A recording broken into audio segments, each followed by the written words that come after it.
The backyard was crowded with relatives I saw once a year. Uncle Mike was manning the grill. Aunt Teresa had brought her famous potato salad. Cousins ran around playing tag while adults clustered in conversation groups, catching up on a year's worth of life updates. I stood near the beverage table in my new dress, navy blue, purchased specifically for this reunion. I'd driven 3 hours to be here, to participate in the annual family gathering at my parents' house. My sister Vanessa arrived late with her husband and 3 kids. She swept through the yard like she owned it, hugging relatives, laughing loudly, making sure everyone noticed her arrival. She glanced at me once, didn't smile, didn't wave, just looked through me like I was part of the furniture. Her 7-year-old daughter Sophie ran straight to the juice table where I was standing. She grabbed a cup of red fruit punch, looked directly at me, and before I could react, threw it. The juice hit my dress, my chest, my face, cold and sticky. The bright red spread across the navy fabric like blood. The backyard went silent for exactly 2 seconds. Then Sophie shouted at the top of her lungs, "Mom says you're not really family. Mom says you're just someone Grandma and Grandpa took in." The silence shattered into laughter. Not uncomfortable chuckles, real laughter. Uncle Mike laughed so hard he nearly dropped his spatula. Aunt Teresa covered her mouth, but her shoulders shook. My cousins exchanged glances and grinned. Vanessa stood near the patio, arms crossed, smiling, not stopping her daughter, not apologizing, just smiling like Sophie had told a hilarious joke. I stood there, juice dripping down my dress, feeling 30 pairs of eyes on me. I grabbed a napkin from the table, dabbed at my dress calmly, and looked at Sophie, who was watching me with Vanessa's same satisfied expression. I smiled. Accidents happen. Then I walked to my car, got in, and drove away. I didn't say goodbye, didn't make a scene, just left. The 3-hour drive home gave me plenty of time to think. I'd been adopted at age 4. My biological parents had died in a car accident. My mother's college roommate, the woman I called Mom, and her husband had taken me in. They raised me alongside their biological daughter, Vanessa, who was 2 years older. Growing up, Vanessa made sure I knew the difference. She was real family. I was the charity case. She got Mom's nose, Dad's eyes, Grandma's musical talent. I got pity and tolerance. When we were teenagers, she introduced me to her friends as the girl my parents adopted. Not her sister, never her sister. When I graduated college with honors, she told relatives I'd had an easier path because colleges loved diversity stories.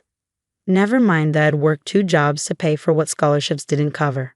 When I bought my first house at 28, she mentioned loudly at Thanksgiving that some people got lucky with tech jobs.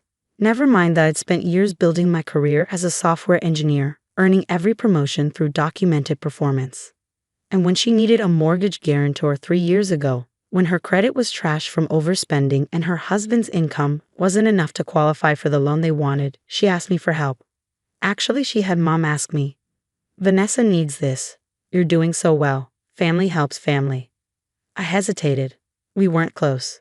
She'd spent our entire childhood making sure I knew I didn't really belong. But Mom asked, and Dad asked, and Vanessa actually called me herself, her voice uncharacteristically humble. "Please, we found the perfect house. The kids need a yard. We just need someone to co-sign. Our credit will improve. We'll refinance in a year." I signed, not as a co-signer, but as a guarantor. My credit, my assets, my financial standing backing their $340,000 mortgage. They made payments for 6 months. Then they started being late. Then they missed one entirely. The bank called me. I covered it to protect my credit score. Vanessa swore she'd pay me back. Over 3 years, I covered 11 missed payments, $8,200 of my own money. Money I never saw again. Every time she had an excuse. The kids needed dental work. The car needed repairs. Her husband's commission check was late. Always something. And at every family gathering, she found ways to remind everyone that I wasn't really one of them. I arrived home at 9 o'clock that evening, threw my ruined dress in the trash, took a long shower to wash off the sticky juice and the humiliation. Then I opened my laptop and pulled up my mortgage documents. The guarantee agreement had a termination clause. I'd made sure of it when I signed. I could withdraw as guarantor with written notice, which would trigger an immediate review of the loan. Since Vanessa and her husband couldn't qualify without a guarantor, the bank would demand immediate restructuring or payment in full. I drafted the termination letter, attached all documentation of the missed payments I'd covered, and sent it to the bank's mortgage department with copies to 3 different supervisors. Then I called the bank's 24-hour line and spoke to a duty manager, confirmed my identity, confirmed my termination of the guarantee, confirmed I understood this would trigger default proceedings. We'll contact the borrowers first thing Monday morning, the manager said. They'll have 30 days to provide an alternative guarantor or restructure the loan. Without either, we'll begin foreclosure proceedings. Understood, thank you. I hung up and went to bed. Monday morning, my phone started ringing at 7:15, Vanessa's number. I was getting dressed for work, so I let it ring. She called again and again. By 7:30, I had 9 missed calls. Then someone started pounding on my front door, aggressive, urgent pounding that echoed through my house. I looked through the peephole. Vanessa stood on my porch in sweatpants and a wrinkled t-shirt, no makeup, hair uncombed. Her face was red and blotchy. Behind her, I could see her husband sitting in their car in my driveway, phone pressed to his ear. I opened the door. She looked worse up close. Her eyes were swollen from crying. Her hands were shaking. She was holding her phone in one hand and a paper in the other. What did you do? Her voice cracked. The bank called at 7 this morning. They said our mortgage guarantee was terminated. They said we're in default. They said we have 30 days to pay $340,000 or find a new guarantor, or they're foreclosing. What did you do? I leaned against my doorframe. I withdrew my guarantee. It's in the contract. I have the right to terminate with notice. You can't do this. We have 3 kids. Where are we supposed to go? I don't know. That's not my problem. Not your problem? You're destroying my family. I'm withdrawing financial support that you took for granted while teaching your daughter that I'm not really family. You can't have it both ways, Vanessa. That was just Sophie being the kid. She didn't understand. She understood perfectly. She repeated exactly what you told her, that I'm not really family, that I'm just someone Grandma and Grandpa took in. She threw juice on me in front of 30 people, and everyone laughed, including you. You stood there smiling while your daughter humiliated me.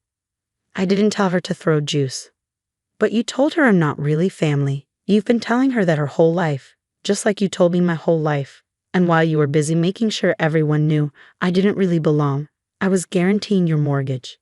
I was covering your missed payments, $8,200 over 3 years, Vanessa. Money you never paid back. Money you never even acknowledged. Her husband got out of the car and walked up behind her. This is insane. You're going to make our kids homeless over a stupid comment? I'm not making anyone homeless. I'm stopping enabling you. You bought a house you couldn't afford. You needed my credit to qualify. You've been chronically late with payments and I've been covering them.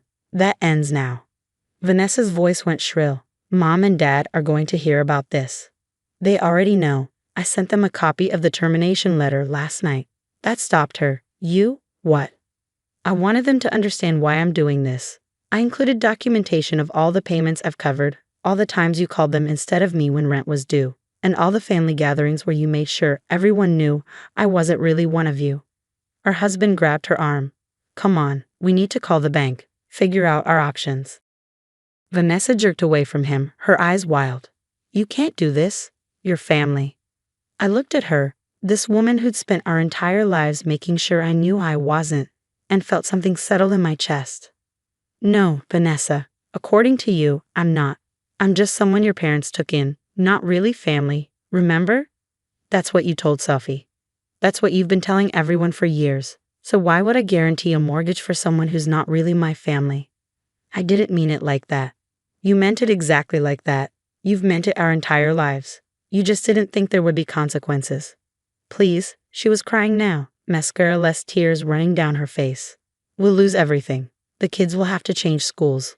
We'll have to move in with my in-laws. Please, I'm sorry about the juice.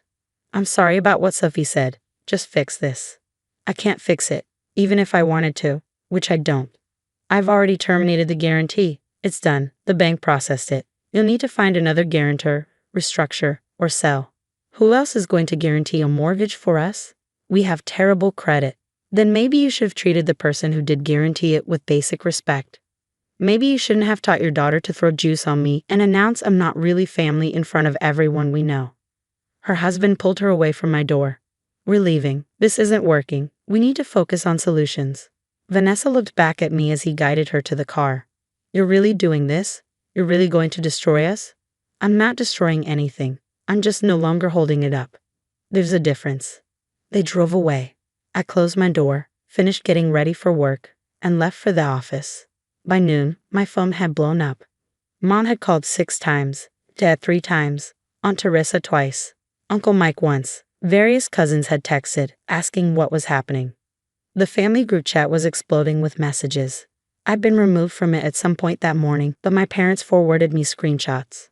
Vanessa had posted, "Some people show their true colors when you need them most. Family is supposed to stick together, but apparently some people only care about revenge." The responses were mixed. Some people sympathized with her. Others asked what had actually happened. A few asked pointed questions about the mortgage guarantee they hadn't known about. My mother called again. I answered this time. "What have you done?" Her voice was tight.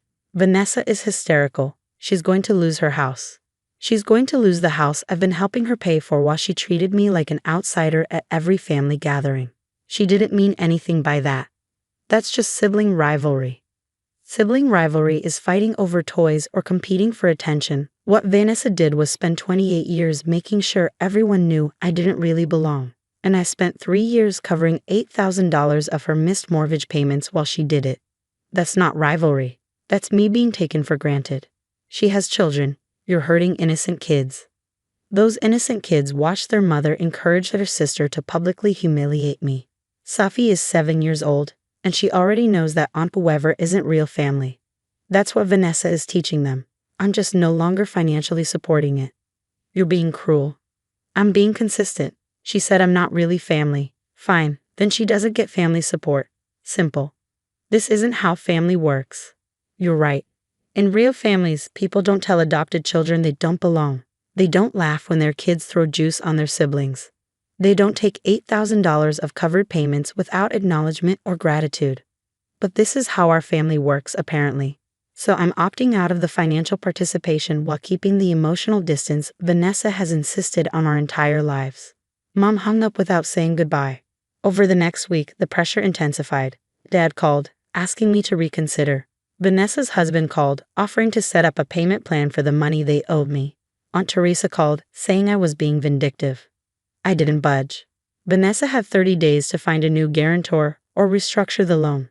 She tried her in-laws. They didn't have sufficient credit. She tried her husband's brother. He refused after hearing the full story. She tried a private lending company. The rates were predatory, and she couldn't afford them. On day 28, she called me one last time.